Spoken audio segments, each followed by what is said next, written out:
avaliativa do técnico Vanderlei Luxemburgo, por favor. Boa noite, Vanderlei. Esse empate com a equipe do Goiás, o Corinthians, com uma equipe mista.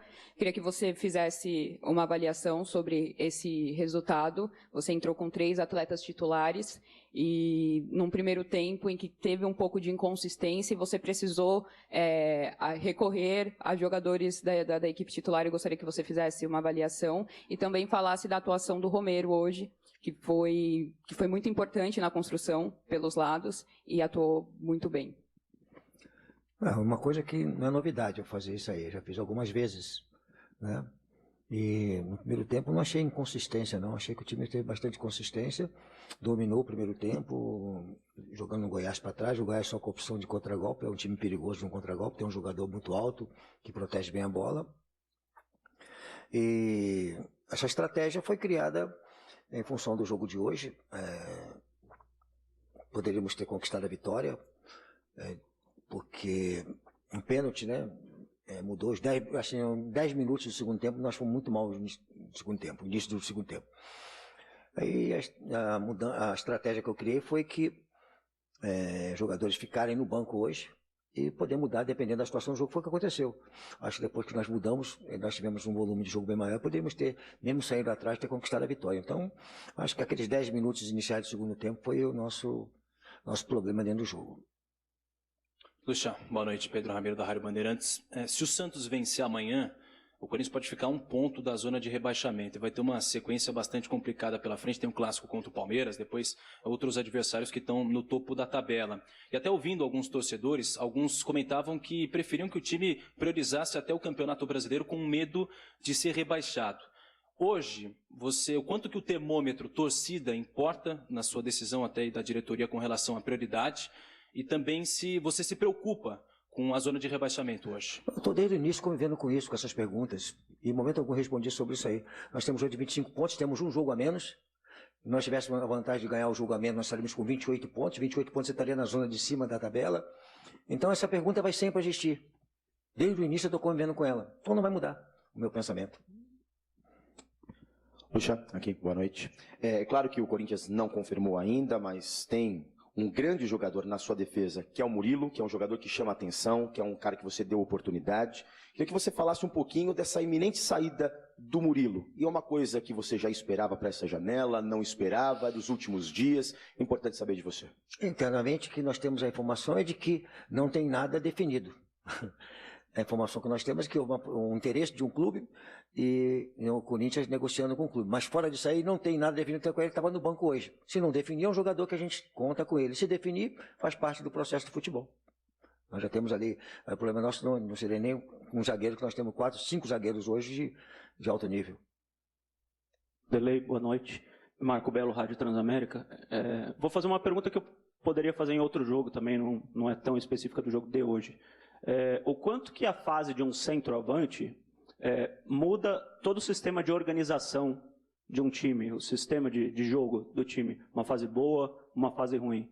Porque eu vou exemplificar, de repente o time fazer as jogadas para tocarem a bola para o centroavante e evitarem chutar a bola de longe, de fora da área, por exemplo, e em outra fase do atacante, de repente o time jogar mais coletivo. Não consegui entender. Vou simplificar, o quanto que a fase de um centroavante muda o sistema organizacional da equipe? Má fase ou boa fase? O esquema não muda, nós estamos trabalhando em equipe e as situações de lado de campo, de atacar o espaço com o atacante, de preparar a jogada para ele, está sendo feito. E a fase passa, isso passa. Agora, se eu tirar ele de campo, como eu já falei algumas vezes, até tiro, é muito fácil. Se eu tiver, é muito fácil assim para resolver o problema. Tá bom, tá em má fase e resolver o problema. Tem que deixar o cara jogar. E às vezes que eu entender que posso jogar sem um centroavante, já fiz isso com o Roger passando para dentro, fiz isso no jogo passado com o Renato sendo um centroavante falso, como algumas equipes jogam com um atacante, com um meia jogando de centroavante, fugindo um pouquinho da marcação. Cara, eu acho assim, não é o centroavante. Eu coloco sempre a nível de equipe, né? Às vezes é o zagueiro, às vezes é o centroavante, às vezes é o meia, que passa um momento ruim, e nós temos que fazer a coisa continuar. Aqui, boa noite, tudo bem, Luxemburgo? Eu queria perguntar se você gostou da organização do seu time, que ele apresentou durante os 90 minutos, e também o que pode ter impacto essa perda desses 2 pontos hoje em casa, sabendo que vem pela frente aí uma sequência, a mesma sequência que levou o Corinthians à zona de rebaixamento, que o clube entrou em ebulição, que você inclusive foi contratado nessa sequência de jogos.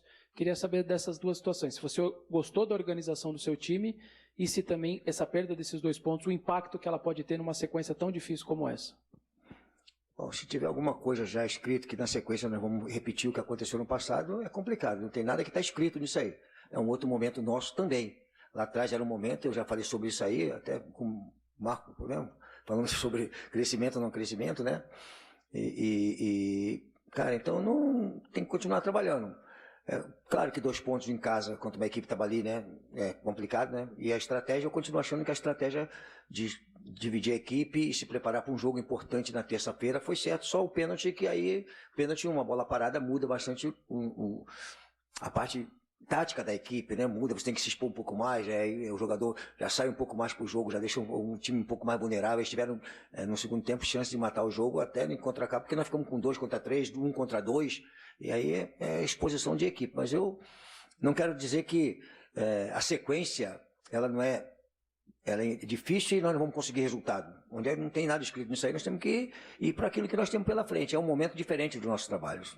Nós queremos falar, são 15 jogos e, né, a gente perdeu um jogo e nós estamos numa sequência, cara. Mas isso aí eu vou rebater o tempo todinho, vocês vão falar sempre assim, olha, mas a frente é ruim, você perdeu hoje, e aí que não sei o quê, vai ficar essa coisa aí. Eu falo o seguinte, se nós tivermos aí as rodadas com uma vitória, nós vamos para 28 pontos. 28 pontos seria uma pontuação próxima a 2 rodadas ou 1,5 de estar ali naquela zona de cima ali. Então, cara, pode ser muito ruim, pode ser muito bom para nós. Não está afirmado assim, vai ser muito ruim para nós. Já falei para você, eu gostei antes. Em função do resultado, do pênalti, houve uma exposição maior de contragolpe que nós não tivemos tanto no primeiro tempo. Estava 0-0, nós tivemos o domínio, criamos bastante jogada, mas não tivemos contundência, né? Mas eles não tiveram contragolpe. No segundo tempo, em função de 1-0, nós tivemos que expor muito mais. Vanderlei, Guilherme Pradella da Rádio CBN. Não sei se foi por uma situação do jogo que precisava ir para cima, mas a gente viu Renato Augusto e Rojas jogando lado a lado por dentro, com os pontos bem abertos, o Gustavo Silva e o Romero. É uma tendência que você acha interessante? Acha que é possível esses 2 jogadores se complementarem dentro de campo? O Rojas e o Renato Augusto é algo que talvez você utilize não só num momento de urgência, como foi tentar buscar o empate hoje? Em função do resultado ali, eu expus mais, né? Botei os 2 como o Michael só como primeiro, os 2 como meia saindo para o jogo, encostando mais na frente ali, jogando o adversário para dentro, ficamos expostos. Eu tentei fazer uma situação que já estou acostumado a fazer, que é o Bruno, ficar mais como um terceiro zagueiro para poder liberar ainda mais o pessoal para o jogo. Então eu acho que é uma situação que pode acontecer, não vejo nenhum problema, até porque o Matias também joga por dentro. O Matias joga por dentro, o Renato joga também ali como segundo também, uma situação que pode acontecer. Aqui, Lucha, boa noite, Murilo Gomes da Rádio Dimensão Esportiva. Eu queria te perguntar por que só após tomar o gol teve a entrada do Renato Augusto e do Matias Rojas, né? O Corinthians não estava conseguindo criar muito bem pelo meio de campo, então por que esperar tomar o gol para fazer essa troca? Como é que é? Não entendi. Por que demorou tanto para colocar Renato Augusto e Matias Rojas no campo? Porque o Corinthians não estava conseguindo ter uma boa criação, né? E quando os 2 entraram, a equipe mudou de posição, né? Começou a criar mais, porque o meio de campo não estava funcionando. Cara, mas eu tenho que te responder tanto porquê, né? Porque isso, porque aquilo. Desde como eu cheguei aqui no Corinthians, eu pergunto porque isso, porque aquilo. Mas, cara, eu fui perdendo o jogo. Eu tenho que arriscar. E foi a estratégia, eu respondi anteriormente, eu acho que você não pegou, então não vou responder para você especificamente. Eu mudei em função de estar 1-0 eles. Se tivesse 1-0, a gente tivesse ganhando o jogo, talvez eu nem fizesse substituição para não expor os caras, porque eu estava pensando no jogo de hoje, pensando na terça-feira. Cara, será que podia raciocinar um pouquinho junto comigo? Agora estou te respondendo. De entender que eu estou perdendo o jogo, eu tenho que arriscar. Eu não posso aceitar a derrota e ficar no banco passivamente. Então por quê? Porque eu tenho que tentar virar o jogo. Aí você tem que se expor um pouco mais, por causa disso. Aqui, Lucha. Boa noite, Lincoln Oliveira da Rádio Resenha de Campinas. O Gabriel Moscardo dominou ali o meio de campo no primeiro tempo e no segundo tempo você decidiu trocar ele para colocar o Maicon, Queria saber qual foi o seu entendimento para tirar ali o Gabriel Moscardo e colocar o Maicon, apesar do Maicon ter entrado bem também e ter feito o gol. E também queria saber o que levou o Corinthians a entrar tão desligado no começo do segundo tempo. Assim, cara, eu falei uma vez aqui atrás, deu uma confusão danada, porque eu falei que vocês podiam analisar muito melhor, né, ou mais, aquilo que a gente faz. Não simplesmente por que você fez isso, por que você fez aquilo. Cara, tem tanta gente para poder analisar, né? Vou te falar o porquê que eu fiz isso aí. Você sabia que o Gabriel Moscardo está com 2 cartões? Não. Sabia que o Marco está com 2 cartões? Tá, todos os dois estão com 2 cartões, desculpa, todos os dois estão com 2 cartões. O que eu fiz? Botei o Gabriel, depois quando ele eu tirei ele para não deixar ele cansado, para arriscar tomar o segundo jogo, pensando na frente, o que está acontecendo na frente. Então acho que eu fiz a coisa certa, de preservar os jogadores para não tomar o cartão, aí vem o porquê que você, como se eu estivesse fazendo alguma coisa absurda, e vocês não conseguiram analisar que o jogador tem 2 cartões amarelos, de repente eu poderia ficar sem os 2 para o próximo jogo que é importante contra o Palmeiras, na terça-feira, importante contra o Palmeiras. Então, você faz um trabalho hoje pensando na frente, aí eu tenho que por quê? Porque você esqueceu de ver nossa estatística lá, nossa coisa lá, que nós temos jogadores, 12 jogadores com 2 cartões amarelos. A gente tem que pensar nisso quando você faz o jogador para jogar, a substituição já foi planejada de começar o Gabriel, depois entrar o Maicon, a poder não deixar os 2 tomando cartão, né, e não expor os 2 ao mesmo tempo. Foi por isso que eu fiz dessa forma. E aí, cara, o time não entrou ligado, depois tomou o gol, se ligou de novo. Aí faz parte do futebol. Lucha aqui, tudo bem? Vinícius Lúcio, central do Timão.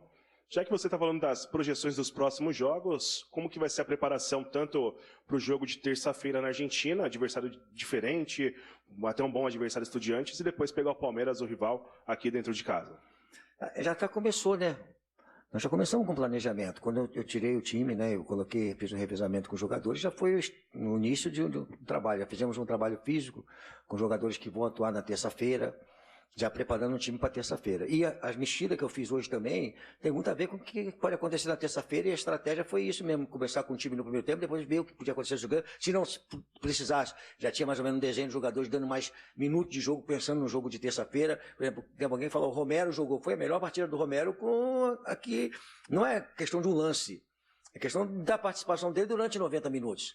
Isso é muito bom, cara. Então, quer dizer, eu dei mais minutos para ele. Então, acho que o trabalho já começou visando o jogo do Palmeiras, o jogo do Estudiante e também vendo a sequência de campeonato. Vanderlei, aqui, por favor. Primeiramente, boa noite. Henrique Vigliotti, Vável Brasil. Vanderlei, claro, você já falou bastante sobre o jogo de terça-feira, mas a gente tem mais uma questão. Pela escolha da equipe que você fez hoje, a Sul-Americana se torna ainda mais a prioridade do Corinthians no ano? Não, eu já falei que nós temos a obrigação de avançar no Campeonato Brasileiro, e hoje o resultado foi muito ruim para nós, em função de nós podermos avançar um pouco mais, e com o jogo a menos nós poderíamos estar já mais encostados na parte de cima. Então acho que a Sul-Americana tomou importância com a saída da Copa do Brasil. Então nós temos que dar importância dela, porque elas são aí 4 jogos, né, mais o final, para você poder chegar a uma grande conquista. E sem esquecer que o Campeonato Brasileiro, né, hoje, independente de começar com o time que eu comecei ou com outro, tínhamos a obrigação de ganhar, de jogar bem. Já fizemos isso algumas vezes, conseguimos resultado. Então acho que o planejamento já está bem desenhado. Boa noite, Vanderlei. André da Mitrene Sport.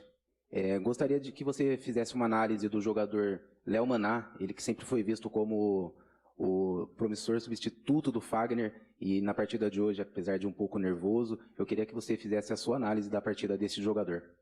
Ele tem potencial, um jogador que tem um potencial muito grande, eu já defini com respeito a lateral direita ali, já botei ele para o time de cima mesmo, já dei os chances para ele começar jogando. Acho que eu tinha dado, não sei se tinha dado uma chance, ele entrou dentro do jogo, mas é um jogador que a gente tem, que ele tem potencial para crescer, para evoluir como lateral, entendeu? Então eu vejo ele para frente como um jogador que pode vir a jogar no Corinthians em alto nível. Obrigada, Luxemburgo, a todos que nos acompanharam. Boa noite e até a próxima.